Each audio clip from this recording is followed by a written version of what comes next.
Hello everyone. तो आज हम लोग स्टार्ट करने वाले हैं NCERT क्लास 6 हिस्ट्री सब्जेक्ट है, चैप्टर नंबर फर्स्ट। तो ये रशीदा हैं। रशीदा जो है न्यूज़पेपर पढ़ती रहती हैं। अचानक इनकी जो नज़र है एक न्यूज़ हेडलाइंस पर जाती है। वो न्यूज़ हेडलाइंस क्या थी कि 100 ईयर्स एक। जैसे ही इनकी नज़र इस हेडलाइंस पे जाती है तो इनके दिमाग में क्वेश्चन आता है। ये बहुत वंडर्ड हो जाती हैं, बहुत चकित हो जाती हैं कि लोग 100 साल 200 साल पहले क्या हुआ था, इतनी पुरानी चीज़ों को कैसे जान पाते होंगे। तो फाइंड आउट व्हाट हैपेंड, चलो जानते हैं क्या हुआ था। जैसे यस्टरडे, कल क्या हुआ था। कल की बातों को आप जो है किसी व्यक्ति से पूछ सकते हो कि रेडियो पे आप देख सकते हो, टेलीविज़न पे देख सकते हो, न्यूज़पेपर पे देख सकते हो, ठीक है। लास्ट ईयर क्या हुआ था आप किसी अपने घर के मेंबर से पूछ सकते हो। लेकिन लॉन्ग लॉन्ग एगो, मतलब हज़ारों साल, 200 साल, 300 साल पहले क्या हुआ था, इसको कैसे पता करोगे, क्या पता कर सकते हो।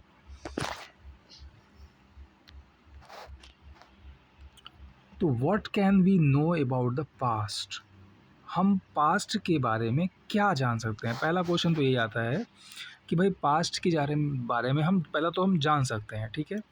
लेकिन अब दिक्कत ये है कि भाई पास्ट के बारे में हम क्या क्या चीज़ें जान सकते हैं। तो पास्ट के बारे में हम लगभग सभी चीज़ों को के बारे में जान सकते हैं। अधिकतर जो चीज़ें हैं उनके बारे में जान सकते हैं। जैसे वो क्या खाते थे उस समय के लोग, किस तरह के कपड़े पहनते थे, ठीक है, किस तरह के हाउसेस में वो रहते थे।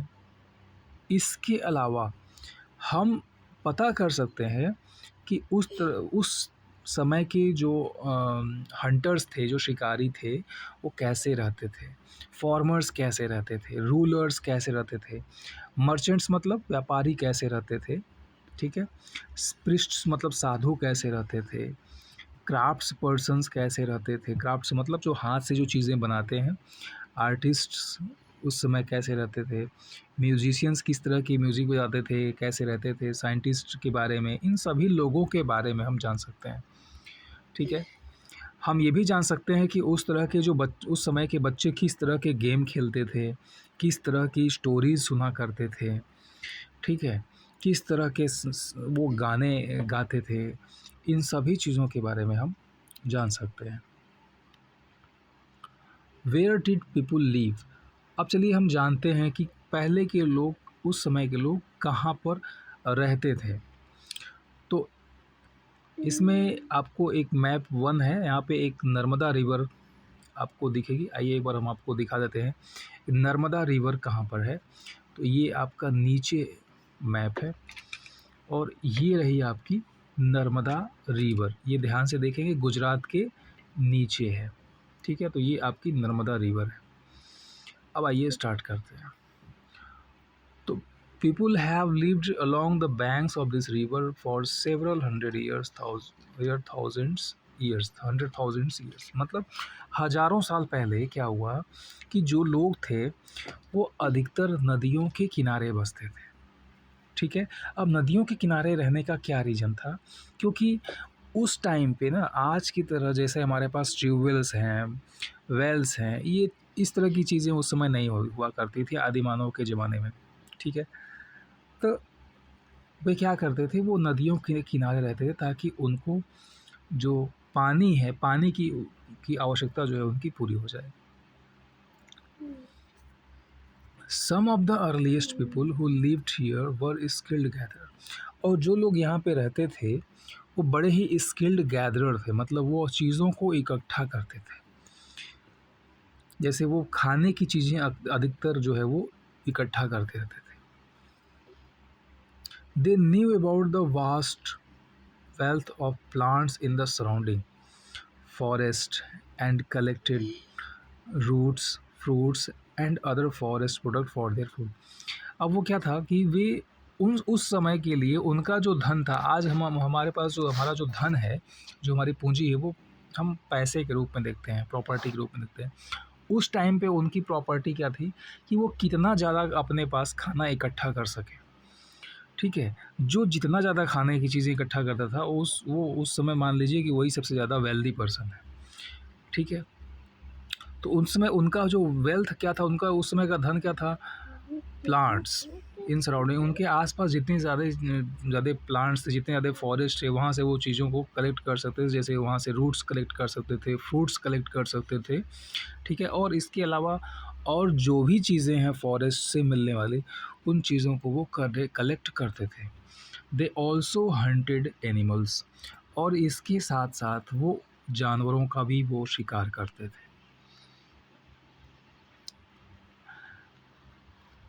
अब देखो यहाँ पे बता रहा है कि सुलेमान और किर्थर हिल्स जो है वो नॉर्थ वेस्ट में है। ये आपको मिलेगा यहाँ पे पाकिस्तान और अफ़गानिस्तान के बॉर्डर पे मिलेगा, ठीक है? ये देखिए, ये आपकी किर्थर है और ये आपका सुलेमान है। तो ये दो आपको मिलेंगे, ये लगभग अफ़गानिस्तान के बॉर्डर पे ही है, दो आपको दिखाई दे रहा होगा, ठीक है? ये सुलेमान है, ये आपका किर्थर है। तो ये क्या कहना चाह रहा है? ये कहना चाह रहा है कि some of the areas where women and men first began to grow crops such as wheat and barley about 8,000 years ago are located here। ये कहना चाह रहा है कि ये जो रीजन अभी आपने देखा सुलेमान और किर्थर, जो कि पाकिस्तान और अफ़गानिस्तान के बॉर्डर पर है, वहाँ पर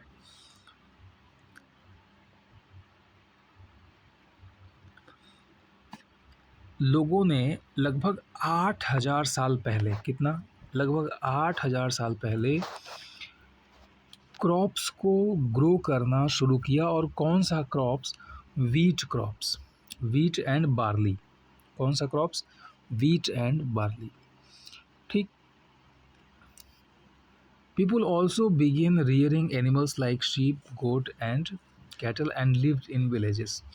और उसी समय लोगों ने गोट और शीप, गोट एंड कैटल, इन सभी जानवरों को पालना भी उसने शुरू किया। और वो उस समय के जो लोग थे वो गांव में रहते थे, ठीक। Locate the Garo hills to the north east and the Vindhyas in central India. इसी तरह से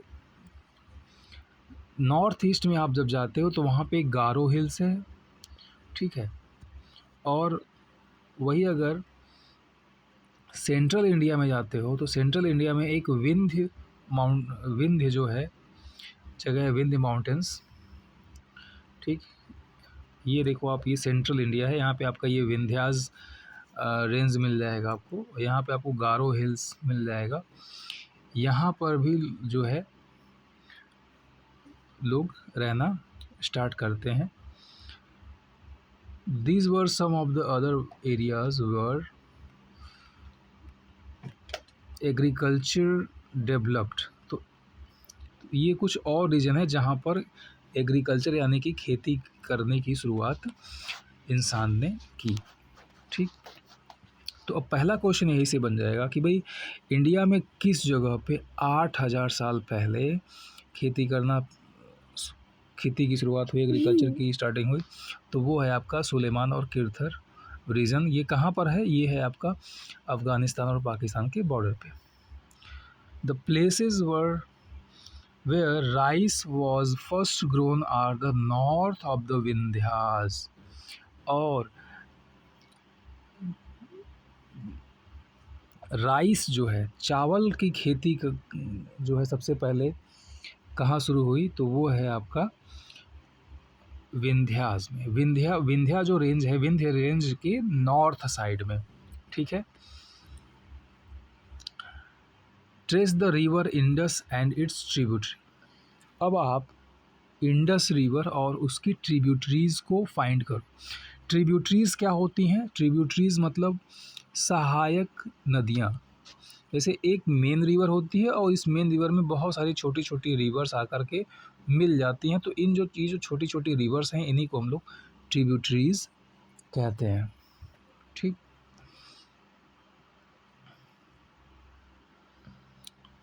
तो अबाउट 4700 ईयर्स एगो, लगभग 4700 साल पहले,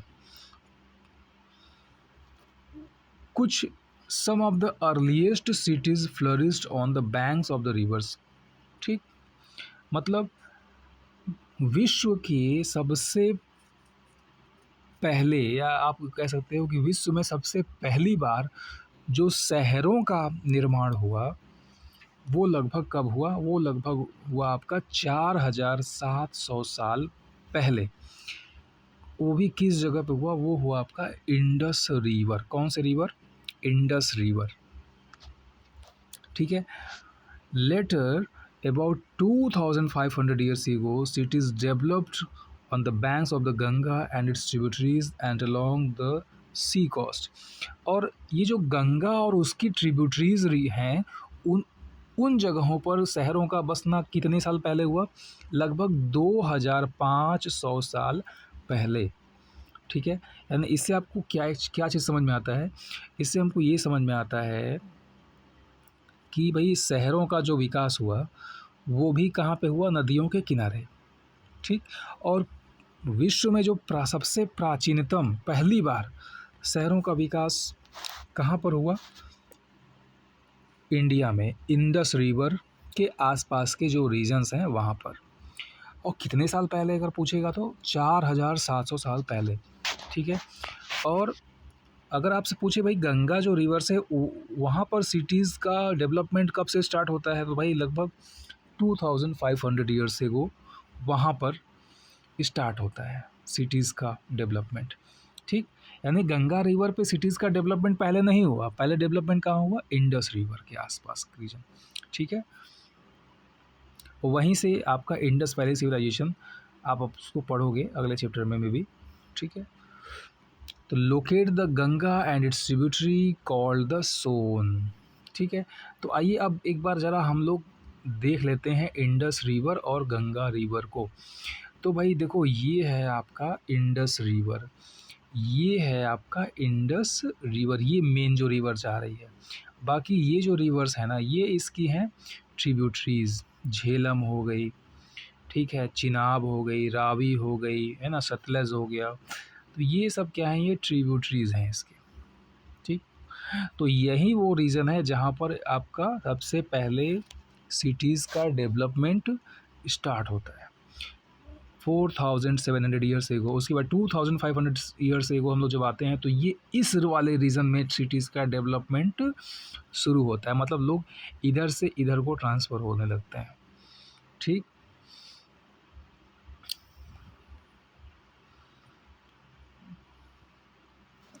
तो इन एंशिएंट टाइम्स, पहले के समय में, the area along these rivers to the south of the Ganga was known as Magadh.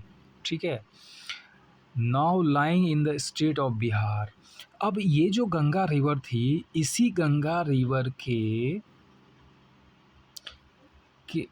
के आसपास का जो रीजन था उसको उस टाइम पे मगध के नाम से जाना जाता था, जो कि अपने समय का बहुत ही पावरफुल एम्पायर था, पावरफुल रीजन था, और जो आज के समय में हम उसको बिहार के नाम से जानते हैं। ठीक। It's rulers were very powerful and set up a large kingdom. यहाँ के जो राजा थे वो बड़े ही पावरफुल थे, बहुत ही विशाल साम्राज्य को उन्होंने यहाँ पर इस्टेब्लिश किया। Kingdoms were set up in the other parts of the country as well. और इसके साथ ही साथ उन्होंने इंडिया के दूसरे पार्ट्स में भी, है ना, इंडिया के दूसरे पार्ट में भी जो है अपने किंगडम को डेवलप किया। तो throughout people travel from one part of the subcontinent to another. तो अब क्या हुआ कि ये लोग जो थे ये यहीं तक नहीं रुके, ये इसके बाद क्या करते हैं? Through out people travel from one part of सब कंटिनेंट टू अदर। अब वो एक कंटिनेंट से दूसरे कंटिनेंट पर यात्रा करते थे, ट्रैवल करते थे। ठीक है। अब जब वो ट्रैवल करते थे तो इनका जो ट्रैवलिंग था ना उस समय बहुत आसान नहीं था, बहुत कठिन था। It was very dangerous but it was not impossible. ये वो कह रहा है कि वहाँ पे क्या था, हिल्स थे, high mountains including Himalayas, desert, है ना, rivers and seas made journey dangerous at times but never impossible. तो उस समय जो था ना वो यात्रा करना बहुत डेंजरस होता था, लेकिन फिर भी वो लोग बड़े हिम्मती होते थे। डेंजरस तो था लेकिन वो उन्होंने उस समय क्या था, इम्पॉसिबल नहीं था। उन्होंने मतलब वो यात्राएँ करते थे वो, ठीक है? वो मतलब उनके मन में ये नहीं था कि भाई इम्पॉसिबल है, ऐसा कुछ नहीं है। वो करते थे ट्रैवलिंग, ठीक? क्योंकि बहुत उस समय वो के लोग जो है बहुत साहसी थे और एक जुनून था, ठीक है? So main and women moved in search of livelihood. अब वो लोग यात्राएँ करते थे, ठीक है? किस लिए करते थे? लिवलीहुड के लिए, अपनी आजीविका के लिए। कुछ लोग भोजन की तलाश में, कुछ लोग जो है दूसरे शहरों में बसने के लिए, तो कुछ लोग काम की तलाश में करते थे। As also to escape from natural disasters like floods और ड्रॉट्स। और इसके साथ-साथ कभी-कभी क्या होता था, नेचुरल डिज़ास्टर्स की वजह से भी लोगों को उस जगह को छोड़ कर के दूसरे जगहों पर जाना पड़ता था। जैसे फ्लड्स हो गया, ड्रॉट्स हो गए, ठीक है? तो सम टाइम मेन मार्च्ड इन आर्मीज़। और जब वो यात्राएँ करते थे ना तो उसमें क्या होता था कि वो आर्मी भी लेके साथ में चलते थे। सम टाइम मेन मार्च्ड इन आर्मीज़ कंकरिंग अदर्स आइसलैंड। कभी-कभी जो लोग मतलब आर्मी के ग्रुप में चलते थे, सैनिकों के साथ वो चलते थे, तो कभी-कभी क्या होते थे, वो किसी आइसलैंड पर गए, किसी दूसरे की ज़मीन पर गए और वहाँ पे वो कब्ज़ा भी कर लेते हैं, ठीक? बिसाइड्स इसके अलावा जो मर्चेंट्स होते थे, मतलब जो व्यापारी होते थे, ट्रैवल विथ कारवान और ships carrying valuable goods from place to place. अब जो मर्चेंट, जो बड़े-बड़े व्यापारी होते थे, वो अकेले ट्रैवल नहीं करता था कोई भी व्यापारी, क्योंकि उस समय ट्रैवलिंग में बहुत खतरा होता था, हो सकता है उन्हें उसे रास्ते में कुछ लोग लूट लें। तो इसलिए वो क्या करते थे, वो कारावान लेके चलते थे। कारावान का मतलब क्या होता है, एक बहुत सारे लोगों का जो है ग्रुप चलता था उस समय। मतलब 1000 2000 लोग एक साथ ट्रैवलिंग करते थे।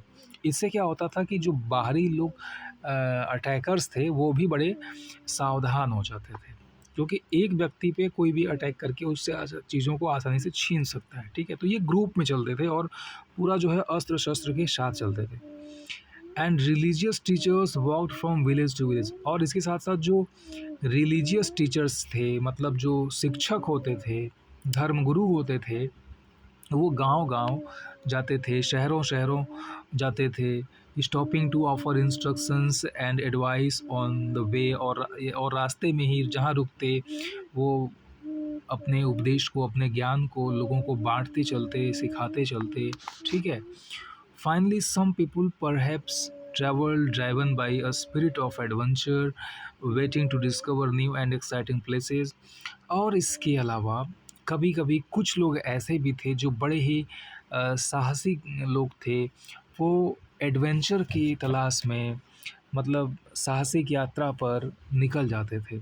मतलब कुछ डिस्कवरी के लिए जाते थे, खोज के लिए जाते थे, जानने के लिए चाहते थे, उत्सुकतावश जाते थे कि भई चलो देखते हैं समुंदर में आगे क्या मिलता है, ठीक है? कुछ न कुछ तो मिल ही जाएगा। इस खोज में वो, उस तलाश में वो जाते थे। तो all these led to the sharing of ideas between people. तो अब क्या होता था, इन सब चीज़ों की वजह से जब लोग एक जगह से दूसरे जगह पे ट्रैवल करते थे, तो जैसे मान लीजिए कहीं दूसरे जगह का व्यक्ति कोई हमारे शहरों में आता है दूसरे देश का, तो हम लोग बड़े एक्साइटेड हो जाते हैं कि भाई अरे फॉरेनर आया, ठीक है? तो उससे मिलने के लिए जाते हैं, जानने की कोशिश करते हैं, उसके विचारों को जानने की कोशिश करते हैं। तो इससे क्या होता था, sharing of ideas between people, ideas का शेयरिंग होता था, ठीक है? उसके विचार को हम जानते थे, हमारे जो हमारे पास जो विचार हैं हम उसको देते थे, ठीक है? इस तरह से आइडियाज़ का शेयरिंग होता था, कल्चर का शेयरिंग होता था, ठीक है? नॉलेज शेयरिंग होता था। ठीक। तो why do people travel now days, आज के डेट में लोग क्यों ट्रैवल करते हैं? तो look at map once more, hills, mountains and seas form the natural frontiers of the subcontinent. अगर आप मैप को एक बार फिर से देखो तो जो हिल्स हैं, माउंटेन्स हैं और जो सीज़ हैं, ये क्या कर रहे हैं? एक तरह के फ्रंटियर्स हैं। फ्रंटियर्स मतलब आप यूँ कह सकते हो रक्षक हैं। हमारा जो सब कॉन्टिनेंट जो इंडिया है उसके रक्षक हैं। While it was difficult to cross these frontiers, those who wanted could and did scale the mountains and cross the seas. People from across the frontiers also came into the subcontinent and settled here. This movement of people enriched our culture, tradition. People have shared new ways of carving stone, composing music, and even cooking food for several hundreds of years. देखो क्या होता है, लोग यात्राएं क्यों करते हैं? जैसे कि अभी हमने पढ़ा कि लोग यात्राएं करते हैं कुछ जानने के लिए, ठीक है, किसी चीज़ की तलाश में वो यात्रा करते हैं। अब अगर हम इंडिया को देखें तो इंडिया के नॉर्थ में माउंटेन्स हैं, ठीक, और उसके बाद ईस्ट वेस्ट और साउथ में क्या है, सीज़ है, इसकी बाउंड्री है। यानी कि इस कॉन्टिनेंट तक, इंडिया तक पहुंचने के पहले आपको हिल्स और माउंटेन्स को पार करना ही पड़ेगा, ठीक है। अगर आप नॉर्थ साइड से आ रहे हो, ठीक, थोड़ा मैप यहीं पे मैं बना दे रहा हूँ, एक छोटा सा मैप, ठीक है। तो ये आपका सपोज दैट ये मैप है, ठीक, ये आपका सपोज दैट मैप है। तो अगर आप इधर से आ रहे हो तो यहाँ पे आपको माउंटेन्स को पार करना पड़ेगा, इधर से आ रहे हो तो सीज़ को पार करना पड़ेगा, इधर से आ रहे हो तो भी, और इधर से आ रहे हो तो भी आपको सीज़ और ओशियंस को क्रॉस करना पड़ेगा, तभी आप इस लैंड पे पहुँचोगे, ठीक। तो इन सब चीज़ों को, इन सभी बाधाओं को पार करके बहुत सारे लोग हमारे यहाँ आए, ठीक, और जब आए तो क्या हुआ, कुछ लोग वहाँ पे सेटल हो गए। क्या हुआ, कुछ लोग यहाँ पे सेटल हो गए, और जब वो सेटल हुए तो उनका जो कल्चर था, उनके कल्चर से हमारा जो कल्चर हुआ था वो इनरिच्ड हो गया। इनरिच्ड कैसे हो गया? क्योंकि उनके कल्चर में जो अच्छी चीज़ें थी उसको हमने लिया, और हमारे कल्चर में जो चीज़ें अच्छी थी उसको उन्होंने लिया। तो हमारा कल्चर जो पहले से रिच था उसमें और भी नई नई अच्छी अच्छी चीज़ें ऐड हो गई, तो हमारा कल्चर क्या हुआ, इनरिच्ड हो गया, ठीक है। हमारा ट्रेडिशन भी इनरिच्ड हो गया। People have shared new ways of carving stone, जैसे जो पीपुल्स थे, दूसरे देश के जो लोग थे, जैसे यूनान, जो ग्रीस के लोग यहाँ पे आए, उससे हम लोगों ने स्टोन को कार्विंग करना सीखा, मतलब स्टोन को शेप में बनाना उसको सीखा। इस स्टोन से हम लोगों ने कई प्रकार की मूर्तियाँ और उसको आकार देना हम लोगों ने सीखा। कंपोजिंग म्यूज़िक, हम लोगों ने म्यूज़िक को कंपोज करना सीखा और सिखाया। एंड इवन कुकिंग फूड, और यहाँ तक कि भोजन को बनाना भी हम लोगों ने सीखा। जो दूसरे देश के लोग यहाँ पे आए, जैसे अरब देश के लोग आए, ग्रीक देश के लोग आए, ईरान के लोग आए, ठीक है, तो उनसे हम लोगों ने डिफरेंट चीज़ें हम लोगों ने सीखी, और उन्होंने हमसे मतलब और सिखाया भी, ठीक है। हम लोगों ने सीखा भी और सिखाया भी। तो कल्चर का क्या हुआ, एक तरह से exchange of culture, exchange of tradition, इन सभी चीज़ों का आदान प्रदान हुआ। अब हम बात करेंगे कि हमारा जो लैंड है, जो हमारा कंट्री है, उसका नाम कैसे पड़ा। तो two of the words we often use for our country are India and Bharat. तो हम कौन सा नाम यूज करते हैं, इंडिया और भारत। अब ये जो इंडिया और भारत नाम है, ये नाम कैसे पड़ा, ठीक। तो इसके पीछे एक बहुत बड़ा रीज़न है। पहला तो ये है कि जो वर्ड इंडिया आता है वो कम फ्रॉम द इंडस, वो इंडस से आता है। अब आपके दिमाग में पूछना, भाई इंडस से कैसे आएगा। देखो इंडस क्या है ना, जो सिंधु है, इंडस कॉल्ड सिंधु, सिंधु जो रिवर है उसको हम लोग इंडस रिवर बोलते हैं। अब इंडस क्यों बोलते हैं? सिंधु हम लोग संस्कृत में बोलते हैं और ऐसे हम लोग उसको इंडस बोलते हैं। तो भाई जब संस्कृत में हम लोग सिंधु बोलते थे तो इंडस नाम क्यों पड़ा? तो देखो, find Iran and Greece in your atlas. अपने एटलस के जो मैप उठाओ उसमें ईरान और ग्रीस को देखो।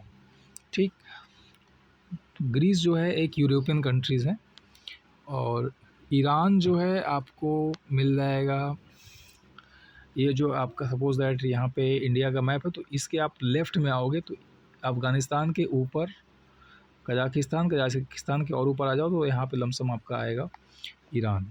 ठीक है, तो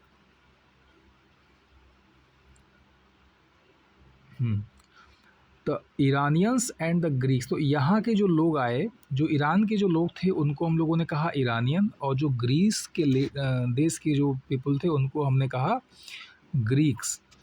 तो ये लोग जब आए हमारे यहाँ कंट्री में through the north west about 2500 years ago, जब ये लगभग 2500 साल पहले हमारे यहाँ आए थे। ठीक, and were familiar with the Indus, और ये इंडस तक ही आ पाए थे क्योंकि उस समय जो हमारा डेवलपमेंट था वो इंडस एरिया में बहुत ज़्यादा था, इंडस रिवर के पास डेवलपमेंट बहुत ज़्यादा था वहाँ पे। ठीक है, तो जब ये इंडस रिवर से जब ये लोग परिचित हुए, इन लोगों उनको इंडस रिवर के बारे में जाने, उस रीजन उस क्षेत्र को जाना ही लोगों ने, तो इन्होंने उसको क्या कहा, इंडस बोला। कॉल्ड इट द हिंदोस और द इंडोस। ठीक है, इंडस रिवर क्या बोला इन्होंने बोला हिंडोस और इंडोस। And the land to the east of the river was called India. ठीक, अब देखो ये है आपकी इंडस रिवर। इंडस रिवर के पास का जो क्षेत्र है उसको इन्होंने कहा क्या बोला, हिंदोस बोला। क्या बोला? हिंदोस बोला। और इस रिवर के इस तरफ क्या है, डायरेक्शन देखोगे तो इधर ईस्ट पड़ेगा और इधर क्या पड़ेगा, वेस्ट पड़ेगा। तो इस रिवर के इस तरफ का जो क्षेत्र है उसको इन्होंने क्या बोला, इंडिया बोला। क्या बोला? इंडिया। द नेम, अब तो इंडिया का नाम कैसे पड़ा? इसी रिवर के नाम पे पड़ा। ये जो ग्रीक और ईरानियन लोग आए थे उन्होंने इंडस रिवर के का जो क्षेत्र था उसको इन्होंने हिंडोस या इंडोस बोला। ठीक, और उसके जो ईस्ट वाला रीजन का जो क्षेत्र था उसको इन्होंने इंडिया बोला। ठीक,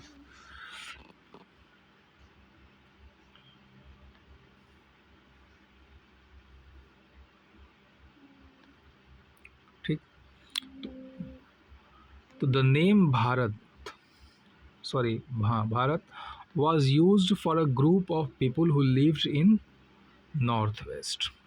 ठीक, अच्छा एक चीज़ यहाँ पे और मैं क्लियर कर दूँ, यहाँ पे एक अभी दिमाग में क्वेश्चन आप लोग के बना रहेगा कि भाई ये बताओ कि जो ईरानियन और ग्रीस थे उन्होंने क्या कहा था, इंडस रिवर के आसपास के क्षेत्र को हिंदोस बोला था और इंडोस बोला था। क्या बोला था?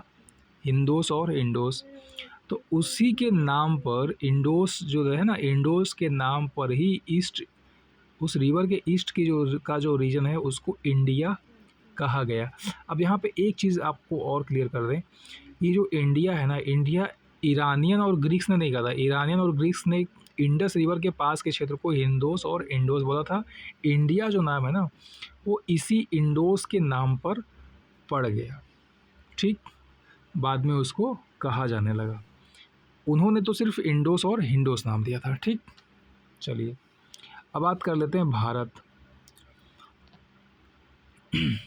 तो क्या हुआ, Bharat, the name Bharat was use for a group of people who lived in north west. North west में जो लोग रहते थे उन लोगों के ग्रुप को कहा गया भारत। क्या कहा गया? भारत। भारत नहीं, यहाँ पे इसको भरत बोलेंगे, Bharat. And who are mentioned in the Rigveda. और ये जो भारत नाम है ना, भारत, इसका जो उल्लेख हुआ है वो ऋग्वेद में हुआ है। The earliest composition in Sanskrit dated to about 3500 years ago. ठीक। और ये जो भरत नाम है, ये इसका प्रमाण कहाँ मिलता है हमें? ये मिलता है ऋग्वेद में। और भरत किसको कहा गया? इंडिया के जो नॉर्थ ईस्ट में लोग रहते थे, ठीक है, सॉरी नॉर्थ वेस्ट में जो रहने वाले लोग थे, उनको हम लोग भरत कहते थे। और इसी भरत के नाम पर हमारा एक नाम और पड़ गया, वो पड़ गया भारत। ठीक। और इस भरत शब्द का उल्लेख कहाँ मिलेगा? ऋग्वेद में मिलेगा। ऋग्वेद का कंपोजिशन कब हुआ था? लगभग 3500 ईयर्स एगो। ठीक है। तो later it was used for the country. बाद में इसका नाम कंट्री के लिए यूज किया जाने लगा, और भरत न बोल के अब उसको भारत बोलते हैं। ठीक। Now finding out about the past. अब हम लोग पास्ट के बारे में जानेंगे। तो there are several ways of finding out about the past. बहुत सारे तरीके हैं जिसके माध्यम से हम अपने पास्ट की चीज़ों को, अपने इतिहास को जान सकते हैं। One is to search for and read books that were written long ago.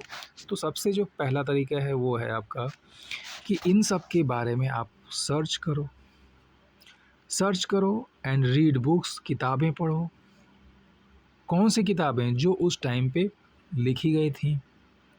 तो दीज आर कॉल्ड मनुस्क्रिप्ट। तो उस टाइम पे जो किताबें लिखी गई थी उनको क्या बोलते हैं भाई? उसको बोलते हैं मनुस्क्रिप्ट। अब भाई ये मनुस्क्रिप्ट क्या होता है? मनुस्क्रिप्ट पहले के समय में क्या था कि किताबें, पेपर वगैरह नहीं हुआ करते थे। तो उस टाइम के समय के जो लोग थे, वो एक विशेष प्रकार के चीज़ों पर लिखा करते थे। वो विशेष प्रकार की चीज़ें जो है किससे बनती थी? वो बनती थी आपके जो पाम ट्रीज़ होता है उनके पत्तों से बनती थी, जिसको हम लोग बोलते हैं मनुस्क्रिप्ट, जिसका एक एग्जाम्पल दिया हुआ है यहाँ पर। ठीक है, ये आप देख सकते हो, ये मनुस्क्रिप्ट है। ये ताड़ के जो पत्ते होते हैं उनसे बनाया जाता है। और इस पे जो है उस समय के लोग लिखा करते थे। और आप देख सकते हो कि ये लग नहीं रहा है कि ये हाथ से लिखा हुआ, लग रहा है एकदम प्रिंटेड है, वो एकदम एकदम सीधी लाइन। ठीक है। और ये रियल इमेज है। ठीक है, ये एक एग्जाम्पल है आपको मनुस्क्रिप्ट। देखो कितनी बराबर है, सारे लेटर कितने बराबर लिखे गए हैं और कितनी सुंदर राइटिंग से लिखी गई है। अब आप सोचो। ठीक। तो ये है भैया आपकी मनुस्क्रिप्ट। तो मनुस्क्रिप्ट्स क्या होते हैं? उस टाइम बहुत पहले के समय लिखे गए आपके एक कह सकते हो किताबें हैं उस समय की। ठीक है। तो लेकिन अगर आपसे पूछेगा कि भाई मनुस्क्रिप्ट क्या है, तो मनुस्क्रिप्ट जो है एक प्रकार के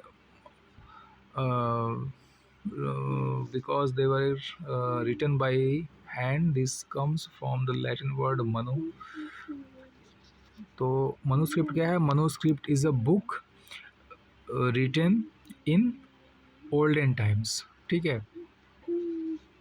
hand, you can say hand written notes, hand written notes भी बोल सकते हो आप in ancient time. These are called manuscript.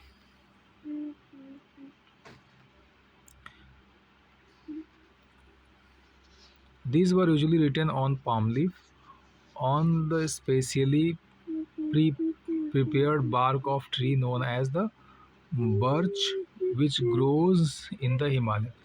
तो ये बनते थे आपके पाम ट्रीज से, पाम लीफ से, और दूसरा आपके बर्च से। ठीक है, which grows in the Himalaya. तो बर्च क्या होता है? एक तरह की आप कर सकते हो बार्क होता है, पेड़ों की छाल होती है। ठीक है, bark of tree known as birch. Birch क्या है? एक प्रकार का ट्री है जो हिमालयन रीजन में पाया जाता है, और उसके बार्क से, उसके छाल से बनता है आपका मनुस्क्रिप्ट। तो मनुस्क्रिप्ट क्या है? Manuscript is a hand written notes on palm leaf और bark of tree, bark of tree. और अगर आपसे ज़्यादा डीप पूछ दे कि कौन से ट्री के बार्क से, तो भाई वो बर्च ट्री है। ये बर्च ट्री कहाँ पाया जाता है? ये हिमालयस रीजन में ग्रो करता है। ठीक, तो ये आपका हो गया क्लियर। ठीक, अब इसमें हमको लगता है कोई डाउट नहीं होगा कि मनुस्क्रिप्ट क्या है। मनुस्क्रिप्ट सीधा सा है, सिंपल वे में आप कह सकते हो हैंड रिटेन नोट्स हैं जो कि पाम लीफ से बने होते हैं या फिर पेड़ों की छाल से बने होते हैं, जिसको हम बोलते हैं बार्क ऑफ ट्रीज। कौन से पेड़? बर्च नाम के ट्रीज पाए जाते हैं। ये कहाँ पाए जाते हैं? हिमालयन रीजन में पाए जाते हैं। तो now it's clear. Now the next topic is over the years Over the years, many manuscripts were eaten away by insects. Some were destroyed, but many have survived, often preserved in temples and monasteries. ठीक, तो क्या हुआ कि बहुत सारे जो है आपके मनुस्क्रिप्ट्स उस टाइम के इंसेक्ट खा गए, चूहे खा गए, या कहीं जल उल गए, कहीं नष्ट हो गए किसी तरह से। बहुत सारे अभी हैं जो आपके टेम्पल्स और मोनेस्ट्रीज वगैरह में रखे हुए हैं। This books dealt with all kinds of subjects. अब ये जो बुक्स थी इसमें लगभग सभी सब्जेक्ट्स को, सभी विषयों को कवर किया गया था, जैसे religious beliefs and practices, the lifes of kings, medicines and science. ठीक है, उस समय की जो धार्मिक मान्यताएं थी उनके बारे में, और उन मान्यताओं से संबंधित जो प्रैक्टिसेस थे उनके बारे में। ठीक है, राजाओं महाराजाओं की जो जीवन थे उनके जीने के तरीक़ों के बारे में, मेडिसिन्स के बारे में, साइंस के बारे में, इन सभी चीज़ों के बारे में जो है आपकी चर्चाएं की जाती थी। मतलब सभी चीज़ों के बारे में अलग अलग मनुस्क्रिप्ट्स बनाए गए थे। सभी विषयों के मनुस्क्रिप्ट्स आपको मिल जाएंगे। Besides there were epics, poems, plays. इसके अलावा एपिक्स भी थे, पोएम्स भी थे, प्लेज भी थे। ठीक है, इन सभी चीज़ों के भी मनुस्क्रिप्ट थे। Many of these were written in Sanskrit, others were in प्राकृत। अब ये जो लिखे गए थे उसमें बहुत सारे आपके संस्कृत में थे और प्राकृत लैंग्वेज में थे। प्राकृत कौन सी लैंग्वेज है? Languages used by ordinary people and. तो भाई ये ऑर्डिनरी पीपल का मतलब क्या होता है? ऑर्डिनरी पीपल का मतलब होता है जैसे जो लोग अधिकांशतः बोली जाने वाली कॉमन भाषा। जैसे इंग्लिश तो सब लोग नहीं बोलते, लेकिन हिंदी और भोजपुरी तो अधिकांश लोग बोलते हैं, तो वो आपकी ऑर्डिनरी लैंग्वेज हो जाएगी। और संस्कृत लैंग्वेज क्या आता है ना, वो चूँकि उसको हम लोग उस टाइम पे देवतुल्य भाषा मानते थे, मतलब लैंग्वेज ऑफ गॉड, उस टाइम पे ऐसा माना जाता था। ठीक है, तो उसको लोग जो बहुत ज़्यादा पंडित हैं, जो ब्राह्मण हैं, है ना, वही लोग ज़्यादा उसको यूज करते थे। लेकिन जो प्राकृत लैंग्वेज थी वो सामान्य बोलचाल की भाषा थी। और ये मनुस्क्रिप्ट आपको मिलेंगे तमिल लैंग्वेज में। ठीक, तो भाई क्वेश्चन ये पूछेगा कि जो मनुस्क्रिप्ट हैं वो, तो पहले तो ये पूछेगा मनुस्क्रिप्ट क्या है, मनुस्क्रिप्ट में कौन कौन से लैंग्वेज में मनुस्क्रिप्ट लिखी गई हैं। तो कौन कौन से लिखी गई हैं भाई? प्राकृत लैंग्वेज, है ना, संस्कृत लैंग्वेज, तमिल लैंग्वेज। एक क्वेश्चन अभी आपके यहाँ से और बन गया कि भाई बताओ कि प्राकृत कौन सी लैंग्वेज है, या उस टाइम की जो कॉमन लैंग्वेज थी उसको बताओ, तो वो है आपकी प्राकृत। ठीक है, we can also study inscriptions. मतलब अब पुरानी चीज़ों को जानना है तो हम मनुस्क्रिप्ट से जान सकते हैं, और इसके अलावा हम लोग किससे जान सकते हैं? इनस्क्रिप्शंस के बारे में। भाई ये इनस्क्रिप्शंस क्या होते हैं? देखो क्या होता है कि these are writings on relatively hard surfaces such as stones or metals। जब हम मेटल्स और स्टोन पर लिखते हैं चीज़ों को तो उसको हम लोग इंस्क्रिप्शंस कहते हैं। भाई अब ये मेटल और स्टोन पे कैसे लिखा जाएगा? जी हाँ, तो ये देखो आपका एक एग्जांपल है किसका? इंस्क्रिप्शंस का। ठीक है, ये पत्थरों को उस पत्थर पे जो है चोट करके, पीट पीट के पत्थर को उस पे लिखा जाता है। उसी तरह से मेटल्स पर भी लिखा जाता है, जिसको हम लोग इंस्क्रिप्शंस बोलते हैं। ठीक है, तो इसका यूज किस लिए होता था some time kings got their orders inscribed so that people could see, read and obey them.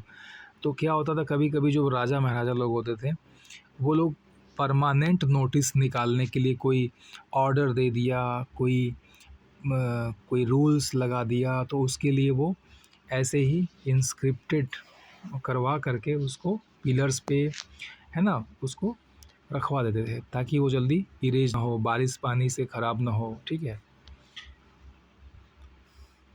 Permanent व्यवस्था कर देते थे।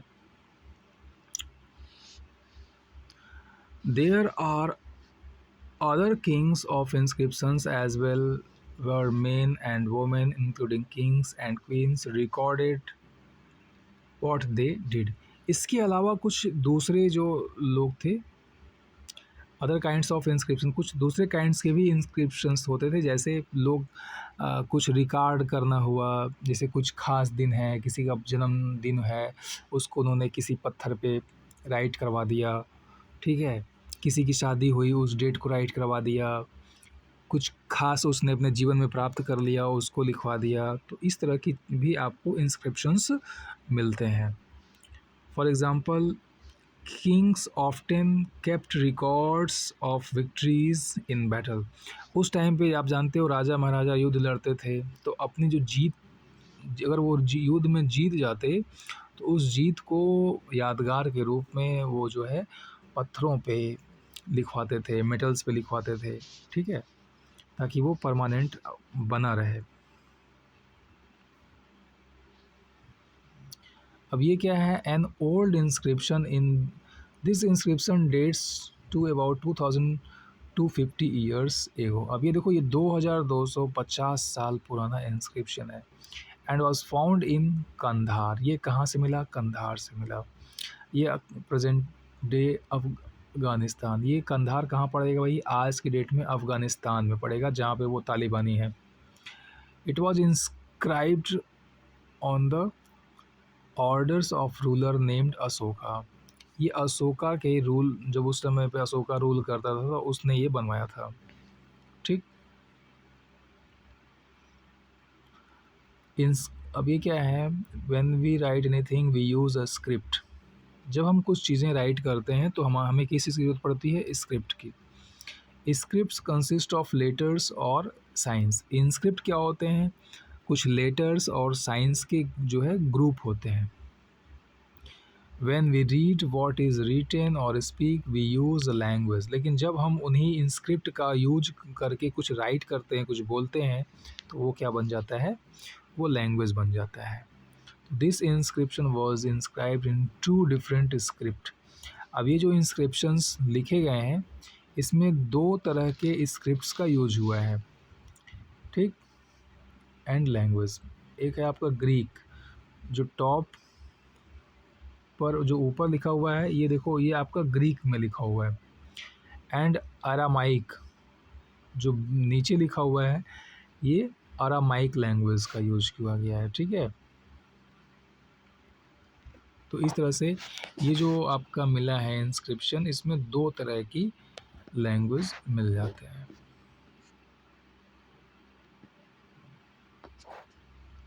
Now, can you think of the advantage of writing on hard surface and what could have been the difficulties? तो क्या आप बता सकते हो कि इस तरह से लिखने का क्या बेनिफिट होता होगा? भाई, इस तरह से लिखने का बेनिफिट तो बहुत सारा है भाई। बारिश पानी आग से ख़राब नहीं होगा, लॉन्ग टाइम के लिए है, ये परमानेंट व्यवस्था है। ठीक है, तो there were many other things that were made and used in the past. Those who study this subjects are called archaeologist. तो पास्ट में क्या था, पहले के समय में बहुत सारे चीज़ें थी, बहुत सारी ऐसी चीज़ें थी जिनका यूज पहले के लोग करते थे, और इन चीज़ों को के बारे में, जो पुरानी चीज़ें हैं, मटेरियल्स हैं, उन चीज़ों के बारे में स्टडी करने वाले को क्या बोलते हैं? Archaeologist. They study the remaining buildings made of stone and bricks, paintings and sculptures. ठीक, तो ये क्या करते हैं, ये पुरानी जो बिल्डिंगें हैं उनके बारे में रिसर्च करेंगे। जो स्टोन्स मिल जाते हैं, पत्थर, ब्रिक्स मतलब ईंटें मिल जाती हैं, पेंटिंग्स मिल गया, कहीं पे स्कल्पचर मिल गया, तो इन सभी चीज़ों को बड़े ही बारीकी से अध्ययन करते हैं और पता लगाते हैं कि ये किस समय में बनी हुई थी, किस समय में लिखी गई थी। ठीक है। They also explore and excavate, dig under the surface of the earth. अब ये इन चीज़ों का पता लगाने के लिए क्या करते हैं, ये ज़मीन को खनते हैं काफ़ी गहराई तक, और जब उनको कुछ चीज़ें मिल जाती हैं, जैसे टूल्स मिल गए, वेपन्स मिल गए, पॉट्स मिल गए, पैन्स मिल गए, ऑर्नामेंट्स एंड कॉइन्स, ये चीज़ें जब मिल जाती हैं इनको, तो इन चीज़ों के बारे में भी वो स्टडी करते हैं। सम ऑफ दीज ऑब्जेक्ट्स में बी मेड ऑफ स्टोन। कुछ अब इसमें जो चीज़ें उनको मिलेंगी, हो सकता है कि उसमें कुछ स्टोन से बनी हो, कुछ हड्डियों से बनी हो, है ना, बेक्ड क्ले और मेटल, और कुछ जो मिट्टी के बर्तन हैं वो बेक्ड किए हुए भी मिल जाते हैं। ठीक है। Objects that are made of hard imperishable substances usually survive for a long time. अब कुछ ऑब्जेक्ट्स जो कि बने होते हैं जैसे हार्ड चीज़ों से, substances usually survive for long time, वो काफ़ी लंबे समय तक चलते हैं। अब यहाँ पे आप एग्जांपल देख सकते हो कि a pot from an old city.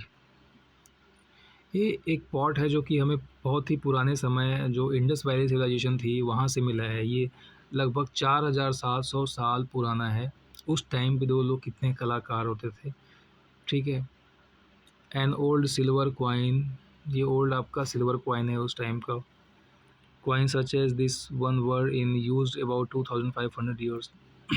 ये 2500 साल पहले यूज होने वाला क्वाइन है आपका। ठीक है।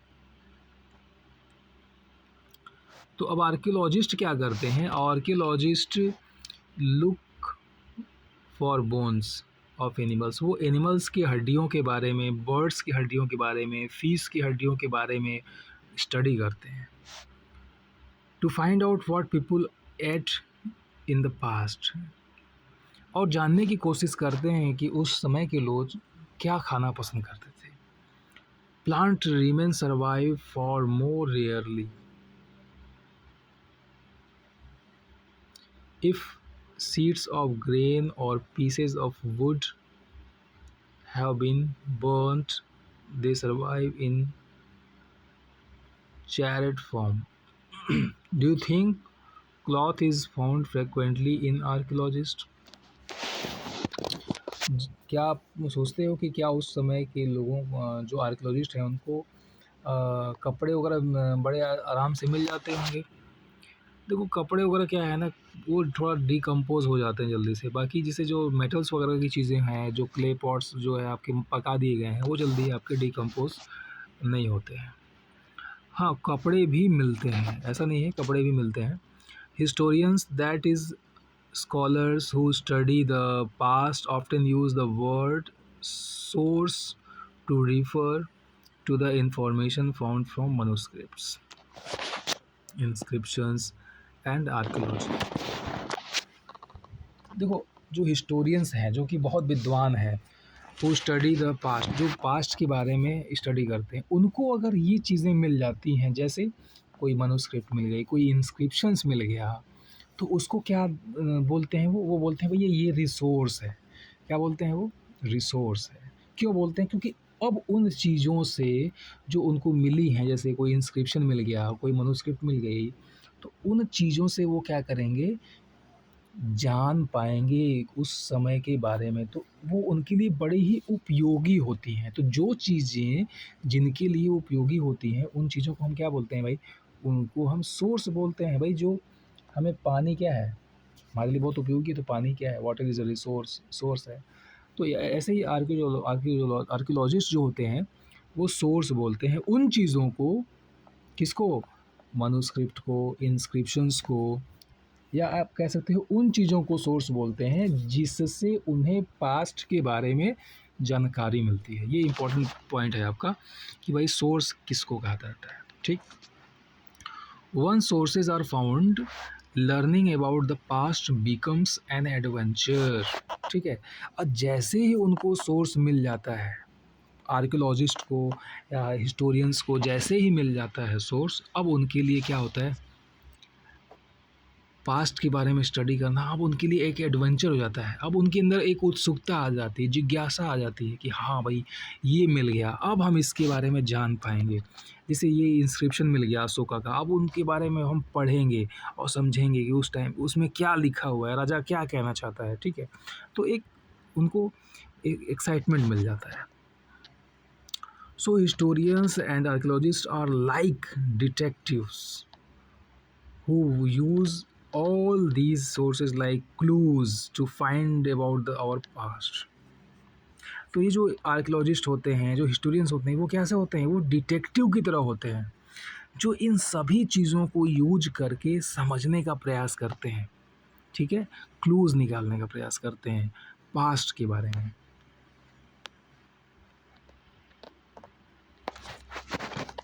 तो अभी है वन पास्ट और मेनी, क्या पास्ट एक होता है या पास्ट बहुत से होते हैं? Did you notice that title of this book, आपने इस बुक के टाइटल को शायद नोटिस किया होगा, आवर पास्ट, हमारा पास्ट।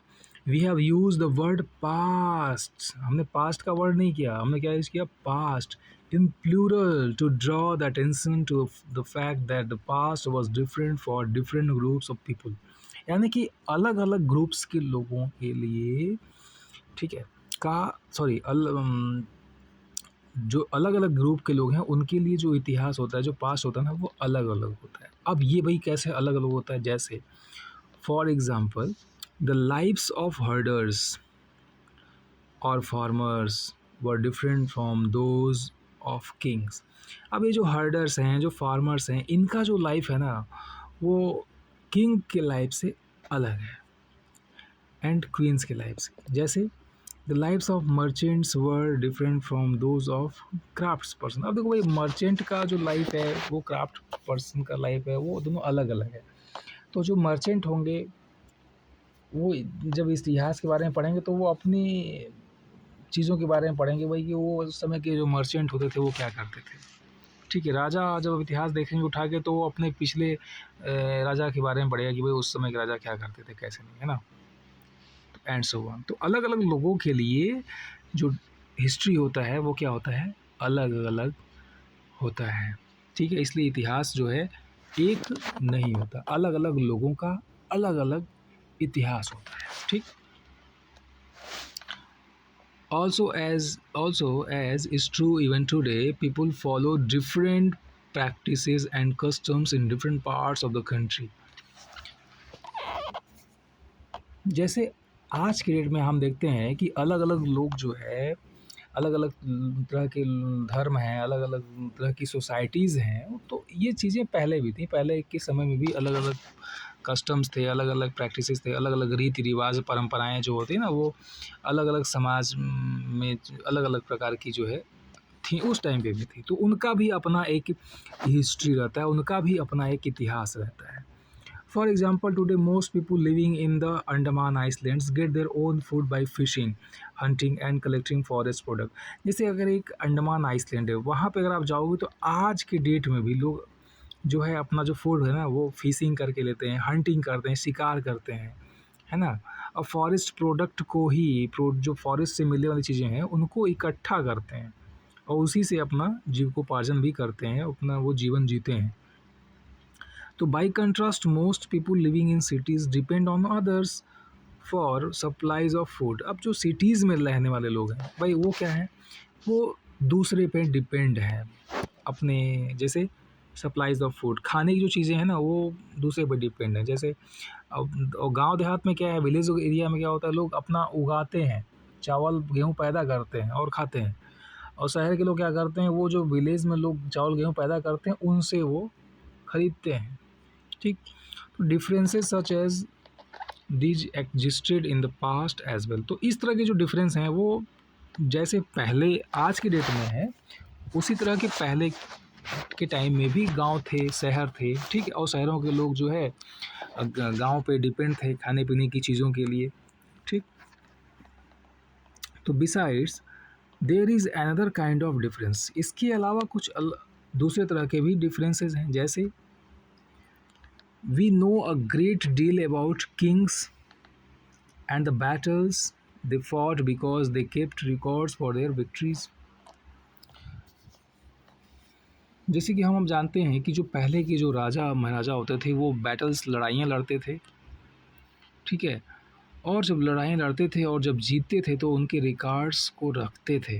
जैसे कोई युद्ध जीत गए तो उसका सारा ब्यौरा उन्हों वो जो है लिखवा देते थे कि भाई यहाँ ये युद्ध हुआ, इतने सैनिक लड़े, इतने सैनिक मारे गए, हम लोग विजयी हुए, इन सभी चीज़ों को लिखवाते थे, वो रिकॉर्ड करते थे। तो generally ordinary people such as hunters, fishing, fog gatherers, farmers or herders did not keep record of what they did। अब ये जो छोटे छोटे लोग हैं भाई, जो जो रोज़मर्रा के जो जीवन जी रहे हैं, जो फार्मर्स हैं, है ना, हर्डर्स हैं, हर्डर्स मतलब वो जो चरवाहे वगैरह होते हैं उनको बोलते हैं। तो ये सब लोग कहाँ जाएंगे अपना रिकॉर्ड रखने, ये थोड़ी रिकॉर्ड करेंगे भाई मैं आज जो है भेड़ चराया, मैं इतनी दूर गया, यहाँ तक मैं भेड़ चराया, मैं इतना। फार्मर थोड़ी लिखेगा भाई हाँ आज इस साल मैंने जो है पानी खेत में छोड़ा, आज मेरा फसल अच्छा हुआ। ये तो रिकॉर्ड नहीं करते हैं लोग जनरली है, ठीक है। रिकॉर्ड नहीं किया जाता है। कौन रिकॉर्ड करता है? जो बड़े बड़े राजा महाराजा होते हैं वो रिकॉर्ड करवाते थे अपनी जो है चीज़ों को। तो while archaeology helps us to find out about their lives, there is much that remain unknown. तो इस तरह क्या होता है कि जो इन लोगों के बारे में जो रिकॉर्ड होता है, राजा महाराजा लोगों के बारे में जो रिकॉर्ड होता है वो आर्कियोलॉजिस्ट को आसानी से मिल जाता है, लेकिन जो आम लोग हैं ना उनका इतिहास जो है जल्दी मिलता नहीं है। हाँ, आम लोगों के बारे में जानकारी हमें कहाँ से मिलती है? वही जो राजा महाराजा लोग जो है रिकॉर्ड्स वगैरह करवाते थे, लिखवाते थे, तो उसमें जो कुछ चीज़ें वर्णित होती थी, कुछ चीज़ों के बारे में डिस्क्राइब किया गया होता था, हम लोग जन जीवन के बारे में छोटी मोटी चीज़ें, वही हम सब जान पाते हैं।